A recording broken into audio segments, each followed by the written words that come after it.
All right, well, hello everyone. My name is Jeff DeBose. I'm currently a postdoctoral research fellow at the Radiation Laboratory at Notre Dame. And in this video, we're going to be talking about the principles of both nanosecond and femtosecond transient absorption spectroscopy. So we're going to give a lot of intro onto sort of how to read spectra and kinetics. We'll give some literature examples and really start from a very basic level and kind of build up the foundation of this really important technique. So this is part one of a video of a two-part series. In the second part, I'll talk a lot more about instrumentation, like how do we actually design these spectroscopic experiments, and what kind of lasers and detectors are used, and all that sort of interesting information. So look for that sort of second video if you're also interested in more on the instrumentation and sort of the technique side. But with that, let's just go ahead and jump into things. So in transient absorption spectroscopy, also abbreviated PA or TAS, essentially what we're concerned with is the absorption of different excited state species. So these species are already generated typically through some pump laser pulse. So a laser is going to come in, we're going to excite electrons into different energy levels, and then we're going to look at the absorption between those excited levels and even higher excited states.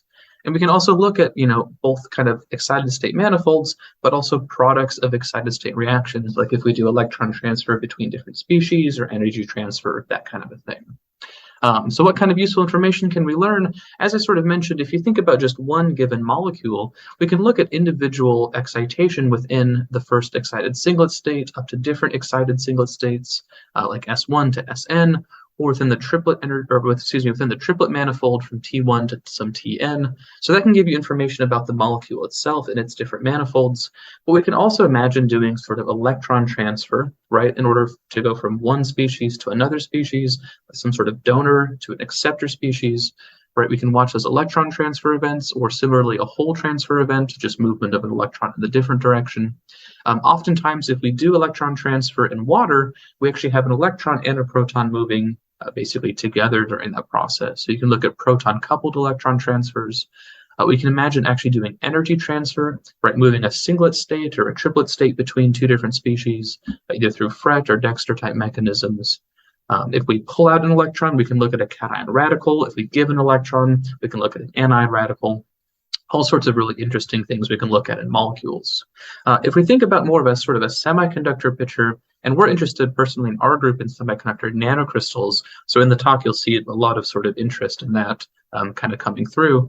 But if we have semiconductors, right, which have a valence band and a conduction band analogous to the HOMO and the LUMO level, oftentimes these materials can have different trap states where electrons can actually move into a mid-gap state, an electron or a hole trap. So we can get from transient absorption really interesting information about the rates of those trapping events. We can look at quenching of different excitons, where excitons is just an electron hole pair that's actually coulombically bound, or even free charge carriers.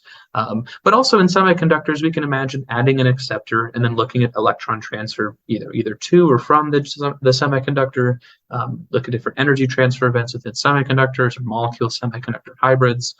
Just essentially a lot of really interesting information about excited state processes, right? But we're really trying to find the most information about the mechanisms of these processes, right? How exactly are things moving around in terms of those electrons or those excited state levels, and also the kinetics, the reaction kinetics, how quickly do these actual transformations occur? And that gives us a lot of information about the photophysics and the photochemistry of molecules, semiconductors, lots of different things. Okay, so that's sort of a quick introduction. I think it's useful to kind of ask the question, though, what are we really measuring in a transient absorption experiment or transient absorption spectrum? Well, as I mentioned, we're already in the excited state, right? Presumably we have a laser pulse that excites electrons. But what we do in transient absorption is we probe the system, typically with a broadband probe. So you can imagine we have lots of different wavelengths of light. Again, typically in the visible spectrum, right, a lot of electronic transitions happen, within the visible spectrum because of the energies of those transitions. So oftentimes we have a visible broadband or even near infrared probe. And essentially, as that probe comes through, if we excite different transitions, right, S1 to Sn or T1 to Tn, the excitation of those excited electrons is actually going to basically absorb some of that light. So now less light comes through, and we're going to basically measure the transmittance of that probe light with our given detector. Right, so transient absorption uses this sort of secondary probe pulse that actually allows us to measure the changes in absorption. And this is in stark contrast to a related technique, which is time-resolved photoluminescence, or TRPL. So in TRPL, which is a related but different technique, in TRPL, we're only looking at when an electron comes back down to the ground state. Right, if it goes from the single excited state down to the ground state and emits a photon in fluorescence, or even from the triplet state, if it goes through a spin flip, right, we have phosphorescence. We're detecting only with our detector those emitted photons that are coming from the sample. Right, so time-resolved PL, it gives similar information, but honestly, it's a little bit more limited because you have to basically wait for photons to originate from the sample, whereas in transient absorption, we're looking at changes in the probe's absorption. So I will give a little bit of a note. So I've actually made another secondary video on time-resolved PL measurements using time-correlated single photon counting, or TCSPC, which is probably the most common way that people do these types of measurements. So if you're interested in learning more about that technique, the link will also be in the description down below. But that way you can kind of compare and contrast these two. The important thing, though, is because transient absorption, going back to transient absorption, because that uses changes in light transmittance of a probe, that means that we can directly see non-radiative processes. And so that means we don't actually have to have an emissive sample if we're doing transient absorption spectroscopy. Right, TiO2 has no fluorescence, yet if we take it to our transient absorption spectrometer, we can see all sorts of interesting things happening. Similarly, 2D, or transition metal dichalcogenides like MOS2, they have very weak fluorescence that can be very difficult to actually measure and detect, but you do see lots of changes in the absorbance spectrum because of electrons and holes within MOS2. So even just weakly fluorescent materials that are normally hard to see in TRPL, you can see it in transient absorption. Similarly, if you have a triplet state that actually doesn't really go through much phosphorescence, maybe it's mostly non-radiative decay, that would be sort of silent towards TRPL, but in transient absorption, you'll be able to basically see that happen.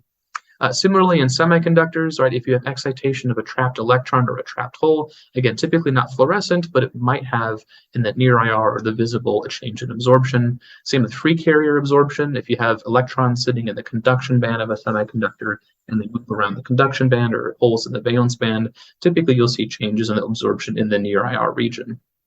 Or again, formation of those radical cations, radical anions. Again, typically not fluorescent, but there will oftentimes be changes in the UV visible absorbance. So the thing you do have to know, though, is you have to have either a thin enough sample, if it's a film, or something with low enough absorbance or optical density, so that you can actually get this probe beam to make it through the sample. That's very important in transient absorption. But in a lot of ways, transient absorption opens up a lot more breadth of really what you can study. Okay, so that's kind of comparing and contrasting those ones. So the basic idea of transient absorption spectroscopy, it can kind of be boiled down to a few fundamental steps. Step one is we'll basically take the absorbance of the system in the ground state. So in this case, I've kind of gone back to the semiconductor picture. Right, you can imagine, though, when we're taking the ground state absorbance spectrum, we just come in with a white light pulse. Right, we expect all of our electrons to be sitting in the valence band or the HOMO level. Right, and then in our absorbance spectrum, we'll typically see some sort of hump, and let's say that's due to this transition from the valence band to the conduction band, or again from the HOMO to the LUMO, and that'll give you basically, some sort of feature in the absorbance spectrum. Right, so I'm going to always kind of show the absorbance spectrum, kind of to compare and contrast. Okay, that was step one. Step two is we're going to actually pump the system into the excited state. Right, so we'll come in with typically, a high energy pulse, something like 400 nanometer light or 350 nanometer light, or maybe even further into the blue, depending on what you're actually measuring. And what that's going to do is that's going to push a bunch of electrons into the excited state. Right, like let's say we're going to fill up the conduction band full of electrons if it's a semiconductor, or we're just going to put a large fraction of molecules from their HOMO level into their LUMO level. And now those electrons are going to want to come back down pretty quickly, right? It typically takes picoseconds to nanoseconds for electrons to relax back down. So we have to fairly quickly take another absorbance spectrum in order to probe the excited state. So the pump pulse comes in, and then a few picoseconds or nanoseconds later, the probe pulse comes in, and that allows us to basically take an absorption of the system in the excited state. And so what I've shown here, this red dotted trace, this is essentially the absorption that we have when we're exciting the system. We expect to see, a little bit of a decrease in absorbance in some places, an increase in absorbance, right, because of different photo products that could be produced, or lots of other different processes. But essentially, we're going to see these different changes in those excited state species. But of course, we don't actually visualize transient absorption in terms of, these kind of absorbance versus wavelength. What we typically do is we take the difference between the ground state absorbance and the excited state absorbance, and we do a difference absorbance spectrum. Right, so delta absorbance versus wavelength, this is what we typically see. And it's just the absorbance after we've pumped the system, right, the excited state absorbance, minus the absorbance before we pump the system, just the ground state absorbance. And that allows us to kind of see these relatively small changes in absorption, right, because we're typically not, entirely changing the absorbance spectrum. These are typically, a few percentage changes of the absorbance spectrum in a typical kind of experiment. Right, so what we do in transient absorption is what we're doing is changing this delay between when we excite the sample and when we actually probe the sample. And by varying that delta t, that allows us to take little snapshots in time of basically where are our electrons. Right, so this is, if we imagine at 2 picoseconds, right, we've pumped and only 2 picoseconds later we probe the system, we can expect maybe a loss in absorption. That's going to show up as a negative feature here. But if we wait a little bit while, we now wait at 50 picoseconds between when we pump and when we probe the system, right, as those electrons relax back down to their ground state, the absorbance is going to basically come back down to what it originally was just in the steady state. Right, and so all of our positive and negative features are basically going to come and recover closer and closer to this 0 line. And if we wait even longer, 500 picoseconds, right, that's a lot more time for those electrons to relax back down, and that means we start to recover the initial absorbance spectrum. But again, you can just think of it as we're taking little snapshots in time of where are our electrons. Okay, so I will now admit what I just sort of mentioned was a bit of a, pedagogically interesting and useful way of talking about things. It is a slight oversimplification, right? We're not actually taking a full absorbance spectrum and another full absorbance spectrum, and we're not technically taking the difference between the two. What we're really doing is we're measuring the changes in transmittance. So just, for a minute or two, I'll take a little bit of an aside and just talk about, okay, what are the actual differences in the transmission of light? So when we think about our cuvette, our given sample, when we're doing just the probe only part of the experiment, right, we have our initial intensity I0 of the probe, and then as it moves to the sample, we're gonna do basically our ground state absorbance, and we're gonna get a little bit less of I transmitted of just the probe. Right, and then in another set of experiments, we're going to do pumping and probing, right? So we have I0 of the pump probe in terms of the white light, right? It's going to move through the sample, and it's going to, again, something's going to be absorbed, so we're going to have an IT. This is the intensity of the transmitted light. So, right, change in absorbance, it's the absorbance when we pump and we probe, minus the absorbance when we just probe. We can, of course, modify that and say, okay, absorbance is the log base 10 of the intensity ratio. So we have just log base 10 of I0 pump probe over IT pump probe, minus when we have just the probe. And we can make a little quick assumption, and we can say, okay, let's assume that, shot to shot, our white light spectrum that we're probing, it really shouldn't fluctuate all that much. If we've designed things properly, we can basically assume that the I0 of the probe only and the I0 of the pump probe, those should basically be the same. They should be a similar I0. And so we can simplify this equation a little bit and just sort of make that both I0. And this is what's actually being measured during the transient absorption experiment, right? It's the differences in these intensities that are coming in, or similarly, the power that the detector is seeing. Again, a little bit more mathematically rigorous than what I've kind of shown before, but in both cases, you can kind of think of it as, these changes in the steady state absorbance. Okay, so small aside out of the way. At this point, it's useful to talk about the nomenclature that we use when we talk about these different transient absorption spectra. Right, so again, this is sort of our transient absorption spectrum that we expect to see. And the first thing that we have is we have this very intense negative feature. And this is what's typically termed the ground state bleach. Right, if we think of the semiconductor picture, as I sort of alluded to, if we've already pushed a lot of electrons into the conduction band, you can almost think of it from like a Pauli exclusion principle. We can't put more electrons into that state because we've already filled that state because we've pumped the system and we've put electrons already there. Or similarly, if you think about molecules, right, we've already, with our pump pulse, excited a fairly good fraction of the molecules from their S0 to their S1 state for those electrons. And that means when we probe, we're just going to get a lot less of that transition happening because the pump has already pushed everything into the excited state. And so that's why you see a decrease in absorption, right? And this matches with where we see the absorbance in also the ground state or the steady state absorbance spectrum. So that's the ground state bleach. And the next things we can see is a whole litany of different induced absorbances, right? Ground state bleaches are always negative, induced absorbances are always positive. These are also called excited state absorbances. And this can be due to a lot of different things. Right? This can be an electron within a trap state in a semiconductor going up to the conduction band, or this can be an induced absorbance because we've moved an electron from a donor to an acceptor, and we've made different photo products. This can also be due to S1 to Sn or T1 to Tn within a molecule or within an acceptor molecule. There's a lot of different things that induced absorbances can actually arise from, so it gets a little more complicated there. There's one other negative feature that we can potentially see in the transient absorption spectrum, and that's what's called stimulated emission. So I know I mentioned this is a transient absorbance experiment, but of course if we are doing transient absorption on fluorescent materials, when we excite the system and we actually have the probe pulse come through, that can actually induce one of these electrons to relax back down, right? That can stimulate it to relax back down to the ground state. And if it's a fluorescent material like a dye molecule, that can actually emit more photons toward the detector. And the detector doesn't really know why it's seeing more photons. So if it sees more photons coming to it, it's going to show up as a negative feature, right? Because typically if you get more light coming through, it's because you've lost absorption. But if you have a fluorescent material, that can also show up in the form of this stimulated emission, right? And so this becomes something that you have to sort of tease out the ground state bleach and the stimulated emission. Now, typically, because the emission is oftentimes Stokes shifted into the red a little bit, the stimulated emission peak kind of shows up on the red edge if you have both of those showing up.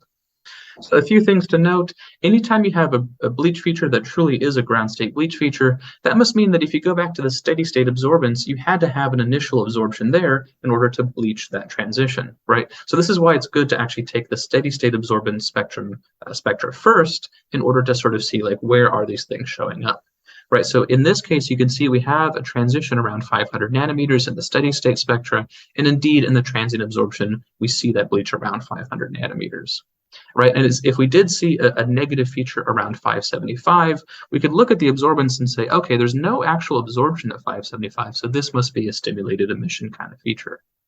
And as I sort of mentioned, just to kind of drive this point home, these induced absorbances, right, it can be due to singlet state absorption, triplet state absorption, trapped electrons, photo products, just a litany of different things. So it's really important to sort of take extra time to figure out what's actually happening in these systems. So in transient absorption, right, we get both spectral information, but also kinetic information. So let's first talk about the spectra, and then we'll talk about the kinetics. But it's important to know that these are two very important pieces that give you the whole picture of what's happening. Right, so this is sort of an imaginary transient absorption spectrum, right? Difference in absorbance versus wavelength. And you can see, trace A is at 1 nanosecond and trace B is 5 nanoseconds, right? That's the time between when we pumped and when we probed the system. And you can see we have an induced absorbance, a bleach at 1 nanosecond. And then over time, we see kind of things shifting around, right? There's a new induced absorbance here. There's a new thing over here. We've lost some of the bleaching. And so very quickly, the spectra in transient absorption can get a little bit complex. So even though transient absorption gives you a fingerprint of what species are potentially present, it can be a little bit difficult to actually know where those things are coming from. And this is where important control experiments really come into play. So we can do different control experiments to exclusively generate our particular excited state or a transient species. So this first example is of triplet sensitization. One thing that's done oftentimes is we can take something like biphenyl as sort of a triplet energy donor. So biphenyl has a relatively high level triplet state. I think it's around 2.6 or 7 or 8 electron volts. So it's relatively high in energy for that triplet. So if we can generate a large excess of the biphenyl triplet state, we can take our molecule of interest. In this case, we were looking at rubrene. And you can look at basically energy transfer from the donor into your molecule of choice, and that way you can exclusively generate a large excess of just the triplet state. And this allows you to sensitize that triplet and get the spectrum out. So the way you can do that, there's a few different ways. One way that we've recently done is by going down and using our LINAC, our linear electron accelerator, to do a pulse radiolysis measurement. In this case, you basically shoot an electron pulse into the system, not a light pulse, but a pulse of actual electrons, and that allows you to do a lot of really interesting photochemistry. And so using the pulse radiolysis technique, you can generate a large concentration of this biphenyl and then take your molecule of interest, dissolve it in with the biphenyl, and basically sensitize that triplet. And so this is the actual data. Again, this is unpublished but submitted data. In this case, you can see trace A, this is if we have just the biphenyl molecule and we do our pulse radiolysis measurement, we see a big induced absorbance around 360 nanometers, and that essentially comes from the triplet. That's a very well-described triplet signal from the biphenyl. The next set of traces, A through D, is when we have the biphenyl and the rubrine there together. So now you can see from 0.2 microseconds to 5 microseconds, we see a decrease in that absorbance feature at 360 nanometers, and we see the concomitant increase of an absorbance feature around 500 nanometers. And if you look at the kinetics here and also here, you can see as the biphenyl triplet decays away, we get the appearance of that new feature, which again, we can say that that's now the rubrine triplet spectrum that we're now seeing out there. And so in that case, we can basically fingerprint and say, okay, this is the spectrum that we get, 5 or 10 microseconds out when all the biphenyl is decayed. And now we can say that right there, that is the rubrine triplet. And so this is sort of one of the ways you can sort of fingerprint these and do these kind of separate control experiments, such that when you do a normal transient absorption experiment, if you see that exact spectrum, you can say, hey, there's our triplet. We've already done this sort of control experiment, and now we know exactly what we expect to see if this particular excited state shows up. So let's go through another quick example, example 2. Let's say we want to make the cation radical, right? Let's say we want to pull out basically an electron from the rubrine and see what that looks like.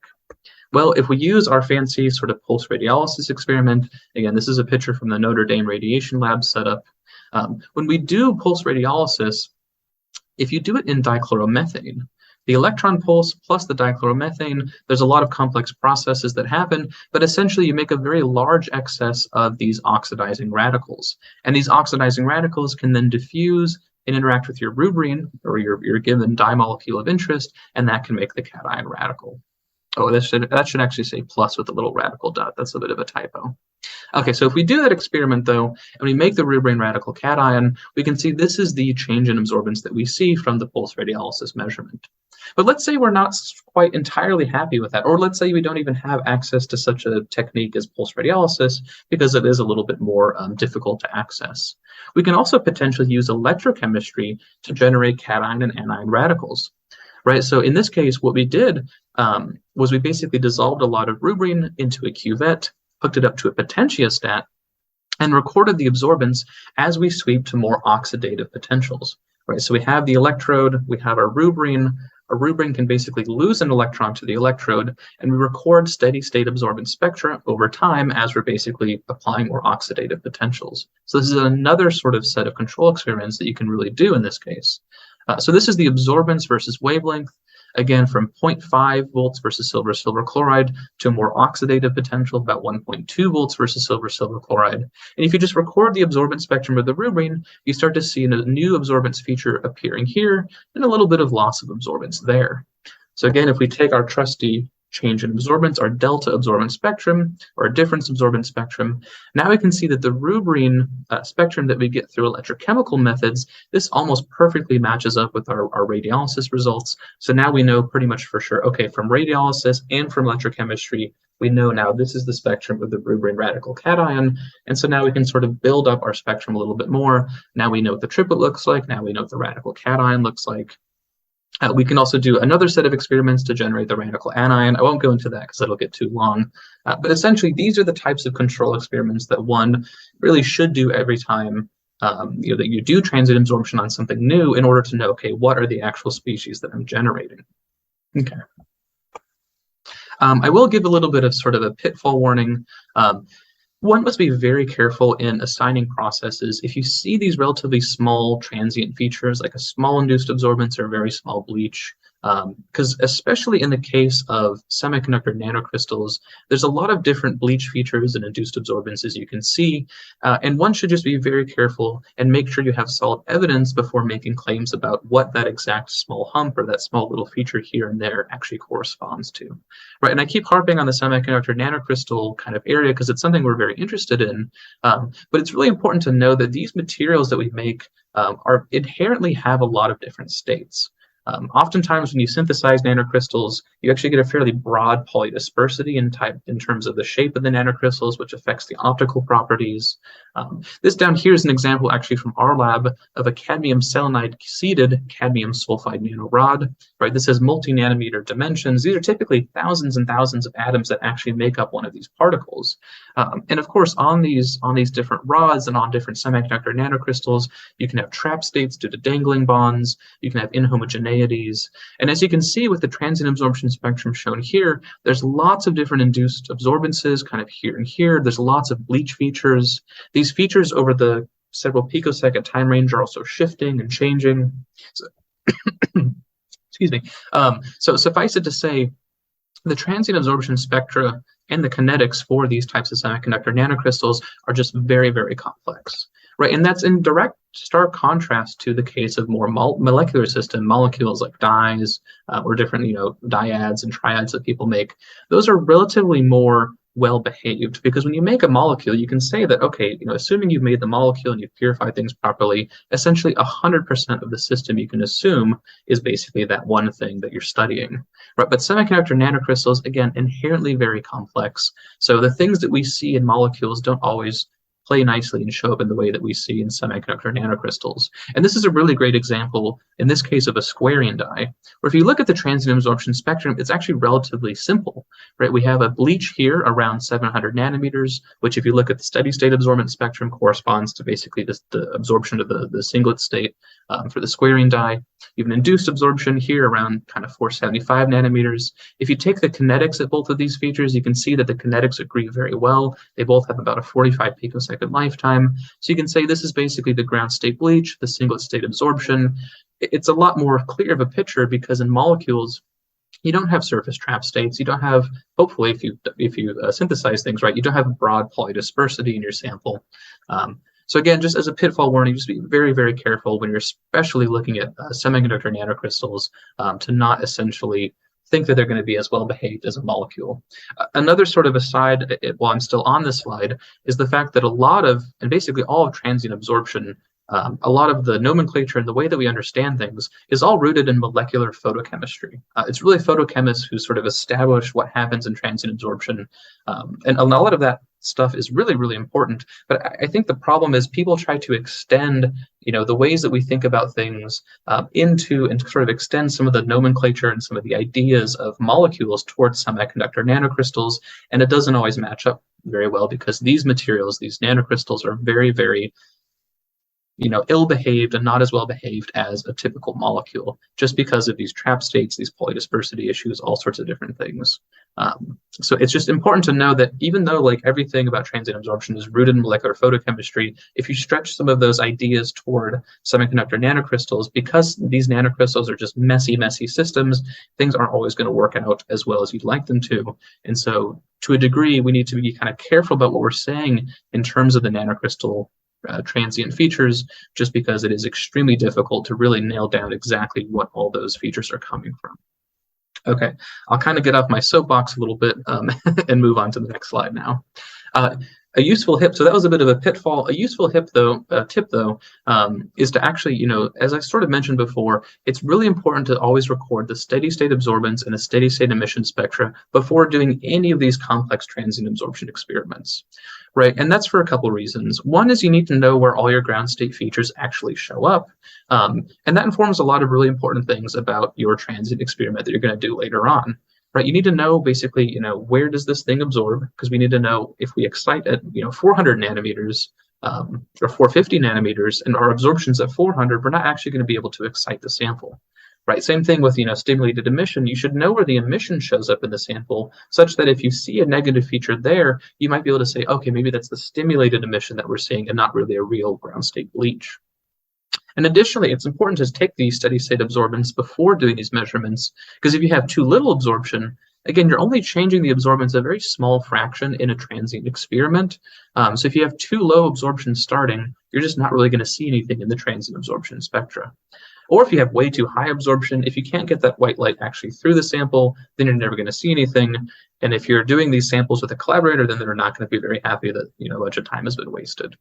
So it's really important to start with kind of the more fundamental and basic photophysics of the steady state spectra and kind of build from there and do the transient experiments toward the end of a typical kind of project.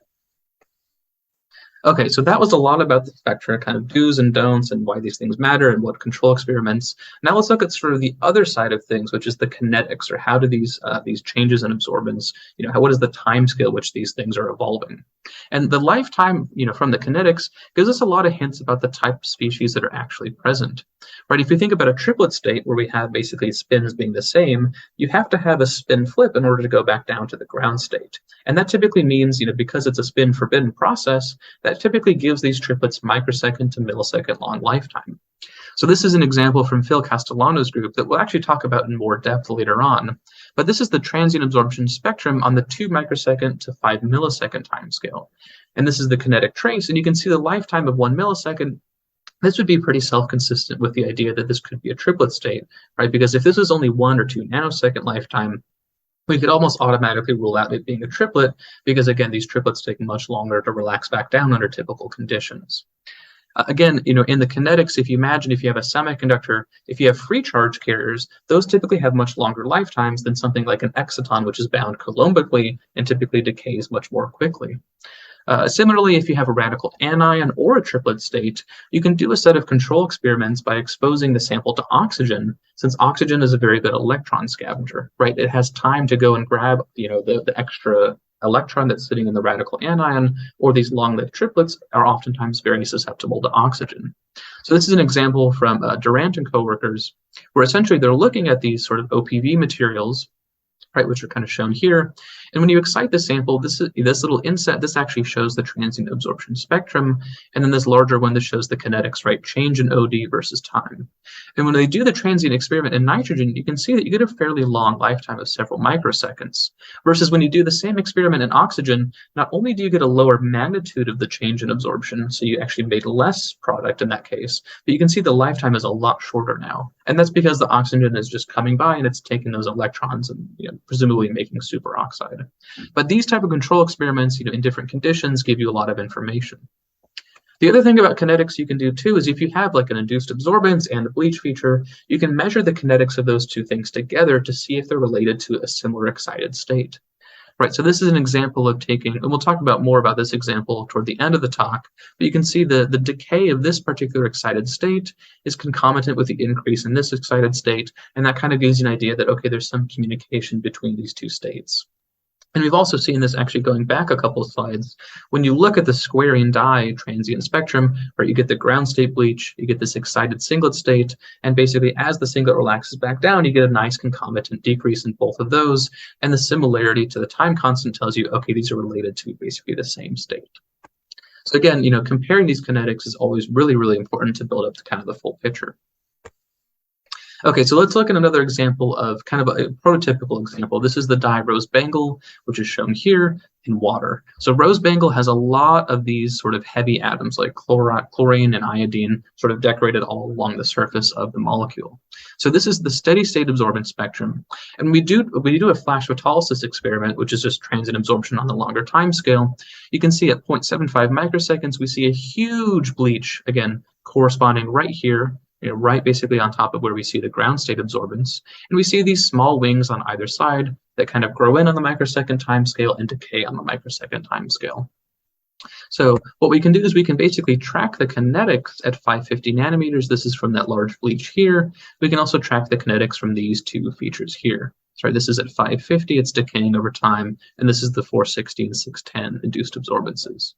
Now, because of the differences in extinction coefficient, right, we get a very large degree of, or large change in the actual delta absorbance. So it's oftentimes very useful to normalize these two traces in order to sort of better compare and contrast. And just by sort of like eyeball kinetic measurement, you can see that these seem to be decaying on very similar timescales. And indeed, when we fit them, we can see that this bleach here and these two induced absorbances, which again, this basically matches up with where the singlet bleach should show up. These basically all have the same lifetime. So this tells us that, okay, each one of these states are related to each other. So again, the reason why we see this negative feature is because the singlet state has already, different electrons and excited levels, so we don't get as much absorption across the singlet level. And then these two induced absorbance wings on either side, these can be ascribed to basically the triplet T1 to Tn. But what happens is as the triplets eventually relax back down to the ground state, that means we're going to see less of the triplet absorption, so less of this transition. And that means that we've basically given more electrons back to the ground state. So now they can start doing this singlet transition as well. So that's why you see this also recovering back down to zero. But this is sort of your prototypical, prototypical kind of dye spectrum. And again, I'm just going to keep harping on this idea. These sort of more nicely behaved kinetics are very common for dyes and other, more well-behaved molecular systems. Again, when looking at semiconductor nanocrystals, you get a lot more complexity and a lot messier kinetics. And again, that's due to the things like surface traps that we see on semiconductor nanocrystals, right? These dangling bonds that are really passivated because it's just a surface that's interacting with solvent.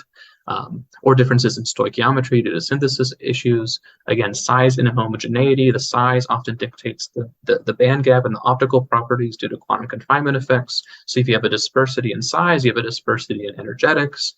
And also just mixing of tons of different energy levels due to the fact that you have hundreds or thousands of atoms in a semiconductor nanocrystal.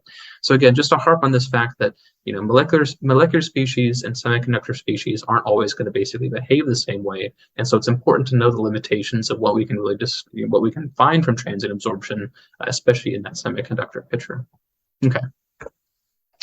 Okay, so we've talked a lot about the kinetics so far. It's really important to kind of go back to Beer's law and think about what extinction coefficients we have when we're doing these types of measurements. Right, Beer's law tells us that the absorbance is related to the extinction coefficient times the concentration times the path length. Right, so depending on what the actual extinction coefficient is, because we're looking at changes in absorption, if we have wildly different extinction coefficients, that can allow us to potentially not see different transitions. And a really interesting example is actually going back to this rubrene molecule. So this is the ground state absorbance spectrum, right? This is just steady state absorbance of the rubrene molecule in, I think, dichloromethane in this case.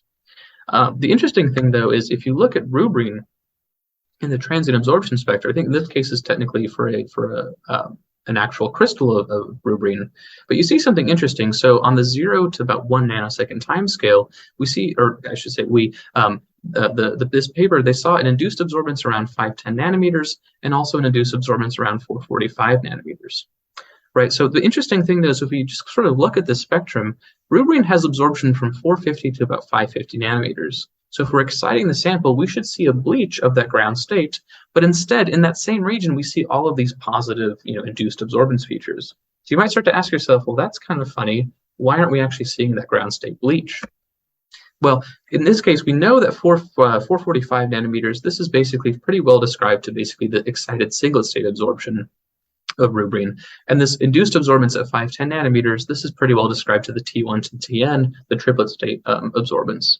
So the fact that we see all these positive absorbance features doesn't mean that we don't have the ground state bleaching there. It's just that it's entirely masked by those overlapping induced absorbances. And so this kind of tells us something about the different extinction coefficients. This tells us that basically the S1 to Sn transition and the T1 to Tn transition, these extinction coefficients must be much larger than the S0 to S1 transition. Basically, the extinction coefficient here is low, but the extinction coefficient for all of these different transitions up here is quite high. And so again, you can have, different transitions that are just overlapped or masked by other ones that show up in the same spectral window. So this is sort of one of the, not downsides, but one of the issues that one has to sort of consider is the fact that, some of these things are going to have overlapping changes in absorption. And the one that basically wins out is going to be the one that either has more concentration or the one that has a higher extinction coefficient. And so it's important to sort of have an idea of that. And this is why it's also really important to know what the ground state or the steady state absorbance spectrum looks like, so that when you see these changes in absorption, you can kind of compare and contrast those two spectra. Okay.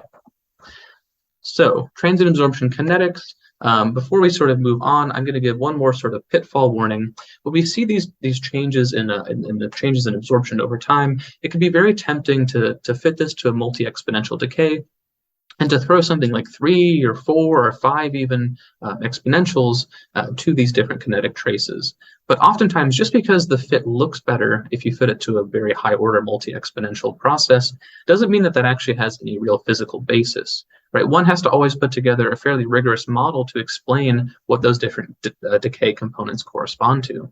So, if in a semiconductor nanocrystal picture, you might be able to say, okay, maybe T1 or the tau1 component, maybe that's due to exciton recombination, maybe tau2 is due to trapping, and maybe tau3 is due to something else. But, if you just sort of throw a bunch of exponentials, I guarantee, in whatever fitting software, you're going to see it, make a better fit. And this is also a problem for time-resolved PL, but again, it has to actually have a physical basis in order to really be useful. Otherwise, we're just sort of throwing enough things at it to make it look pretty.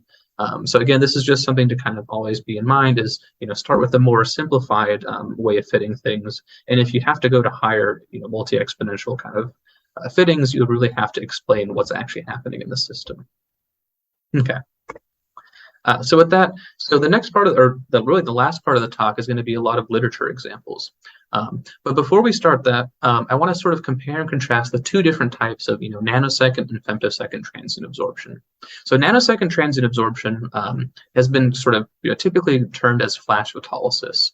And in this case, we're typically using different nanosecond lasers, so the actual pulse width of the lasers in the nanosecond regime. And so that means we can monitor the changes in absorption from the few nanosecond, again, 10 to the minus 9 seconds, out to microseconds, out to maybe milliseconds. So this allows us to see, changes in absorption on still a very fast time scale, but not quite down to the picosecond range. Versus in femtosecond transient absorption, in that case, typically the pulse width of the laser is only a few femtoseconds. A bunch of other things are also different too, but that means it allows us to basically see from a few femtoseconds out to picoseconds to nanoseconds, and then sometimes to microseconds. But essentially, these are two different monitoring windows, very different ways of basically setting up these experiments. But it's important to sort of know this before going on to these examples that I'm going to mention. Again, because of the differences in lasers and detection, the actual way that way the instrumentation works is quite different. So this is why I have that second video that's purely sort of looking at instrumentation for flash photolysis versus femtosecond TA. So again, if you're interested in that, the link should be in the description. But that's just a very, very brief sort of introduction to flash photolysis versus femtosecond TA. Okay. So we have a little bit time left in the video. Now we're going to look at some interesting examples from the literature, which kind of show us the broad range of things that we can look at in transient absorption and some of the sort of modified kind of fun ways that we can, change some things about the technique in order to get some very useful information. Okay, so this first literature example, this is actually one of my papers that came out recently. It's a lot easier to talk about these papers because, we're more intimately involved in sort of the way of putting all these papers together. But essentially, in this particular project, what we were looking at was a singlet energy transfer event between these cesium lead bromide perovskite nanocrystals and this dimolecule rhodamine B. So this is basically from a nanocrystal to a molecule. And so what we see in the transient absorption spectrum is we see an intense bleach around 500 nanometers. That's basically the ground state bleach, or you can call it the excitonic transition of the nanocrystals. But we also see a bleach feature around 570 nanometers, which is pretty well described to the rhodamine singlet bleach. And so that's been actually sort of blown up and zoomed in this particular window.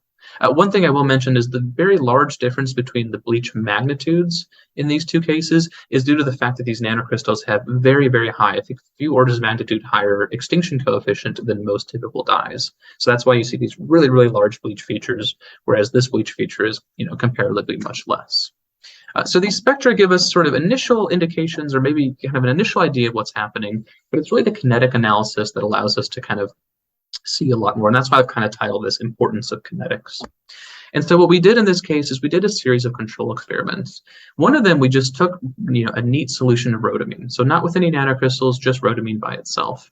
And if we do that, when you excite the sample, you see an almost instantaneous appearance of the bleach feature within less than 1 picosecond. And then as that singlet starts to decay away, again, this is looking at this 570 nanometer transition. As that singlet state starts to decay away, you see kind of a slow decay of that process. Then we have the nanocrystals and the rhodamine together, and again, we look at the changes in this rhodamine singlet state, we can now see that the appearance of the singlet bleach takes a lot longer, right? It takes many, many tens or even past, 100 picoseconds for this feature to basically fully grow in. And so that already sort of tells us, okay, that might be sort of due to this energy transfer process. The rhodamine is waiting for the energy to come from the nanocrystals in order to actually form that bleach feature. The other thing we can see is also the magnitude of this So in this case, we have a certain concentration of rhodamine singlet when we just have it by itself. But when we have the nanocrystals, we see, of course, a lot more of that rhodamine singlet state being formed, again, presumably because of that energy transfer. But the next thing we can do, so that was comparing two rhodamine bleaches, we can also look at the bleach feature from the nanocrystals and the rhodamine, again, normalize that to 1 in both cases. And when we do that, we can see that as the nanocrystal excited state is decaying away, again, this is that 500 nanometer excited state, as that basically goes away, we can see the concomitant rise of the rhodamine excited state, right? So one of them is decaying away, one of them is kind of growing in. We have this sort of concomitant change, and that tells us that's basically that energy transfer handoff. We can look at the time constants. They're in fairly good agreement, and so that tells us, yes, these two processes are actually related to each other. So really, it's the kinetic analysis in this particular case that gave us a lot of information about really what's happening with the dynamics of this singlet energy transfer process. Okay, so the next example I'm going to show is showing kind of like the importance of looking at both the short and the long time scale. So this is that paper that we had actually kind of briefly seen from Phil Castellano and coworkers. This is one of my favorite papers, honestly. And this is, a really interesting example of looking at both femtosecond transient absorption and also nanosecond transient absorption together to get a very clear picture of what's happening. So in this case, they were looking at a triplet energy transfer event between a cadmium selenide nanocrystal and, in this case, an anthracene molecule that's adsorbed to the surface. This is an anthracene derivative, anthracene carboxylic acid, ACA. So when they look at just those cad selenide nanocrystals, again, on the femtosecond setup, so you're looking from about 1 picosecond to 6 nanoseconds, this is kind of a very prototypical transient feature from the cadmium selenide, right? This is sort of the ground state bleaching or those excitonic bleaches. And you can see in the 6 nanosecond window, you get, they get maybe like a 80% decrease in that bleach feature. So that means that, some of the nanocrystals have started to decay away, but, not really that many within that monitoring window.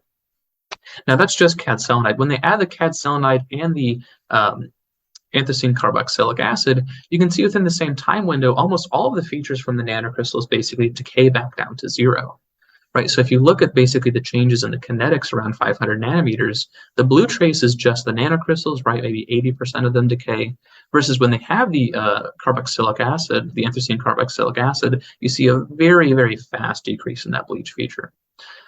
So, if the authors had just stopped right here, we wouldn't necessarily know why that cad selenide bleach feature is going back to 0 more quickly, right? That could be either due to electron transfer to anthracene or hole transfer. It could be to do energy transfer as a singlet or a triplet. It could be due to maybe a new trap state that's being formed. Maybe the carboxylic acids are kicking off ligands and forming trap states, right? So at this point, if the authors had stopped there, we wouldn't really know what's actually happening in the system.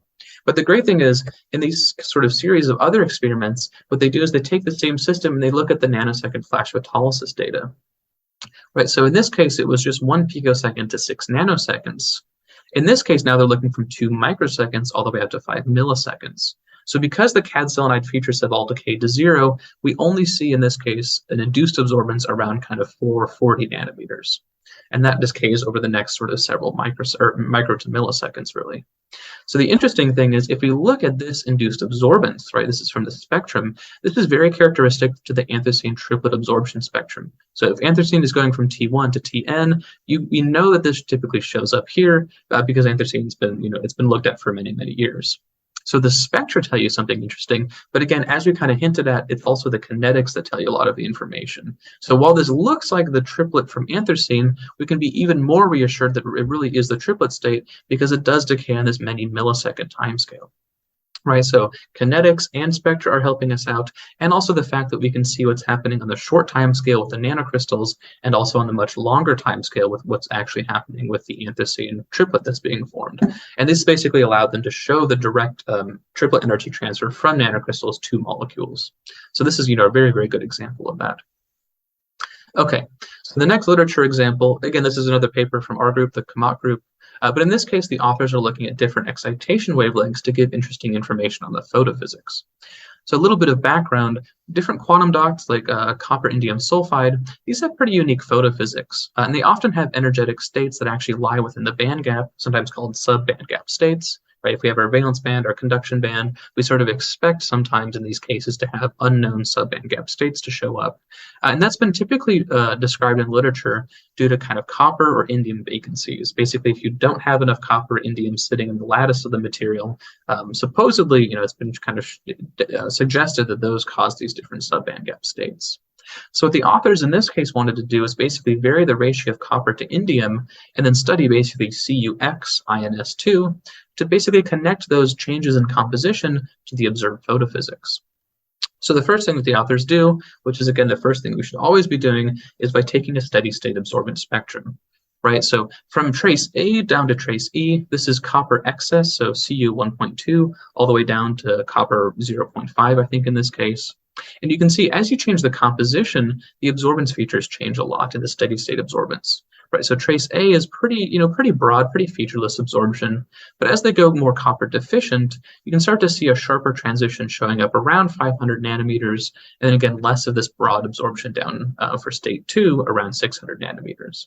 And so what they sort of tentatively assign it to is, okay, state 1 kind of looks like maybe more of a sharp excitonic band, right? From valence band to conduction band is typically pretty sharp, versus state 2 is one of these unknown subband gap states where we don't really know exactly where it is. So this is where now the transient absorption data comes into play. So from left to right, this is copper excess down to more copper deficient nanocrystals, and they're first exciting at 530 nanometers. So 530 is around here, and in this case, you can see this is sort of right where the excitonic transition, or what they think of the excitonic transition, shows up. So when they're pumping at 530 nanometers, typically you don't see any data actually displayed there just because there's so much laser scatter that happens when you pump and when you also look at that region. So that's why you see sort of a blank in that spectral window. But you can see, so for the copper excess, they see basically bleaching from what looks like both state 1 and state 2, this guy and this guy. But as you go more copper deficient, the bleach becomes more prominent for state 1, and you can really see that in the case of the copper deficient nanocrystals, right? State 1 is pretty sharp versus the contribution from state 2 is a lot less. And that tracks with the steady state absorbance spectra. Right, state 2, these kind of broad absorption, there's a lot less of that in this case. You'd expect a lot less of that to actually be bleached. Okay, so that's excitation at 530. If they go more into the red and start exciting at about 580 nanometers, now you're sort of below where the excitonic transition is. Now you should be directly exciting, if they're excitable, those different subband gap states. So indeed, they see, okay, if you excite down here at 580, you see a lower contribution from the excitonic state, but now you can basically see directly the contribution from those unknown subband gap states. But again, as we go from left to right to more copper deficient nanocrystals, we see still a sharp contribution, again, from that excitonic state, because there's just a lot less of those subband gap states, and the excitonic state is what is a little bit more dominant. This also tells us we can actually directly optically access. So if electrons and holes are sitting in subband gap states, clearly from this set of data, we can actually directly optically access those electrons and start pumping them maybe from the subband gap state into the conduction or valence band. And that's kind of in contrast to a triplet state, right, where you can't directly excite into the triplet state. You have to essentially, go through intersystem crossing or something. So, okay, this is starting to give, an interesting picture of what's happening. So from this data, but also a fair amount of steady state absorbance and also steady state and time resolved emission data, the authors were essentially able to develop this picture. So this shows sort of state 1 is going to be that transition across the band gap from valence band to conduction band. But this state 2, these unknown subband gap states, these can now basically be described to these copper states, right? Because as we go more copper deficient, we see less contribution from these subband gap states. So that tells us that it's a copper localized state that we can directly optically access and excite into and out of. But again, this full picture actually came from, as I mentioned, also a fair amount of steady state photoluminescence in the form of PL excitation spectra and also time resolved PL. So at this point, it's useful to mention the transient absorption isn't sort of the end all be all technique. It doesn't tell us everything we need to know about any system. Oftentimes we're mirroring both transient absorption, time resolved PL, also steady state versions of both of those to really develop the full picture. Okay, so I'm running a little bit behind. We have one more literature example, and it's looking at excitation intensity dependence. So the idea of, okay, if you basically have your laser that's exciting and you excite, with a higher intensity versus lower intensity, this can give us also different information. So again, this is one of our papers from the Kamat lab. Again, these are just easier to talk about and more relevant to kind of what we're doing. But in this case, the authors, I'm going to go through this a little quickly. In this case, the authors were looking at these lead halide perovskites, which are very promising for next generation solar cells. But of course, in a solar cell, you need to know how free charge carriers like free electrons and holes, what their actual recombination mechanisms are, because we want to extract those carriers to produce photocurrent. And so what the authors do is they change the excitation intensity in order to get at the question of what is basically the mechanism of how those electrons and holes recombine back down to the ground state. And so this is the prototypical transient absorption spectrum. Essentially, this is the ground state bleach that's happening around 750 nanometers. And what the authors do is they change the pump power from 1 microjoule per square centimeter up to 40 microjoules per square centimeter. And so you can see the change in absorbance back down to 0 becomes a lot more fast, it happens a lot more quickly as you pump at higher intensities, right? So this is the change in just one wavelength versus those different intensities. And if we think about how electrons and holes can actually basically relax back down, the change in the concentration of the carriers versus time can be related to sort of this relatively simple equation, where this first term represents a first order recombination, typically trap mediated, where you have an electron that gets trapped and it waits for a hole to come by and recombine. Or you have maybe a second order process, right? If you require an electron and a hole to find each other and then recombine, that typically has second order kinetics. So that can be due to free carriers or basically excitonic recombination. And the last term is due to an Auger process, where an electron and hole recombine, and it gives its energy to basically an electron that goes up in the conduction band or a hole that moves in the valence band. So there's 3 potential sort of mechanisms. But people talk about perovskites as basically generating lots of free charge carriers and having low excitonic binding energy. So if free charge carrier recombination was actually dominant, we can assume that the concentration of electrons and holes are the same. And if that is the case, then we might be able to simplify things down to a simple second order kinetic process. Right, I'm going to go through this a little bit quickly, but in a simple second order kinetic process, right, 2A going to products, where A is just the carriers, what we essentially get is 1 over the concentration of A is equal, or is basically proportional, or is linear, I should say, to KT. So in this case, if 1 over A, or I should back up a little bit. So in transient absorption, the actual changes in absorption are proportional to the concentration, right? We get that from Beer's law. Absorbance equals epsilon times C times L. So that means that the change in concentration should be proportional to the change in absorbance. So if free charge carrier recombination did actually was actually dominant, then a graph of 1 over the change in absorbance from this guy should be linear with T, according to what we know from a simple second order kinetic process. So when the authors basically just take this and graph it instead of delta A versus T, if you do 1 over delta A versus T, you can see that each one of these pump powers, they do end up getting a very linear relationship, which is a little bit surprising. Even though these are solution process semiconductors, it seems to be that they're basically almost entirely going through just free charge carrier recombination as sort of the dominant pathway for relaxation. And so this is one of the papers back in 2014 that really sort of highlighted the fact that it is indeed a second order process. We can assume it's not excitonic recombination. The actual binding energy of excitons in these materials is very low. It's on the order of KT. So if you're at KT and you have 23 MeVs worth of energy, you can basically dissociate that exciton. So this sort of gives really good information that it is basically free charge carriers in these perovskites. And the way that they do that is they're just doing a transient absorption experiment at a bunch of different pump wavelengths. That's sort of the beauty of transient absorption, is you can do things. You can change the intensity, you can change the wavelength. You can look at the kinetics, look at the long time scale, the short time scale. There's just a ton of information that you can glean from this technique. Okay, so we're getting pretty close to the end. Other things you can do with transient absorption. Obviously, this has been sort of very pertinent to what our group is interested in, a lot of semiconductor nanocrystal plus molecular stuff. Other things we didn't go over as much. You can, of course, look at organic semiconductors like OPV materials. This is an example that's recent from Richard Friend's group. You can look at proton-coupled electron transfers. This is an example from Gillian Dempsey's group looking at a PCEP type interaction in the transient spectra. You can look at photoisomerization effects. You can look at energy upconversion, which is something that Phil Castellano has done a lot of excellent work on. Singlet fission, just a ton of different things. So it's not just the semiconductor stuff that we're interested in. It's also a lot of different other really useful things that you can look at. Okay, so just to wrap things up, transient absorption spectroscopy, it provides a really wide range of information, again, on all these light-induced processes, what excited state species are being made, and again, in fluorescent and also non-fluorescent materials. So that means that anytime you have a photocatalyst, a photovoltaic material, a photodetector, an LED, anything that has a fun, interesting interaction with light, that's what we're going to be studying in transient absorption. But again, transient absorption spectroscopy, it can be very complex. It can have a lot of features. They can sometimes overlap with each other. They can have different kinetics, so the spectra can evolve in very weird ways. So it's both the spectra and kinetics that really need to be analyzed very carefully in order to provide that really complete picture of what's happening. And again, the burden of proof is really on the experimenter to figure out what the origin is of these different transitions. Again, we kind of mentioned all the control experiments you can do with triplet sensitization or electrochemistry or pulse radiolysis to make the anions, cations, all these different things. And really, there's a lot of legwork that does have to be done in order to fully know what's happening in the system.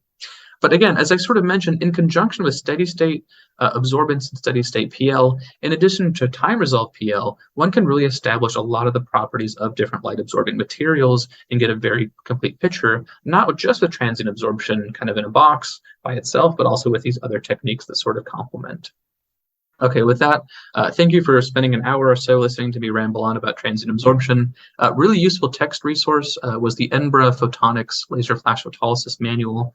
That's a little more relevant to what the instrumentation video is going to be about. There's a lot of useful video resources that I found in preparing this. Ken Hanson at FSU has a really great introductory transient absorption video. I actually have the link in the description for all of these. So does Michael Evans. He has one at Georgia Tech. He has one sort of an introductory. I think it's like a 10 or 20 minute video, which is really nice. So definitely go ahead and look at those because this is just one perspective that I have of this technique.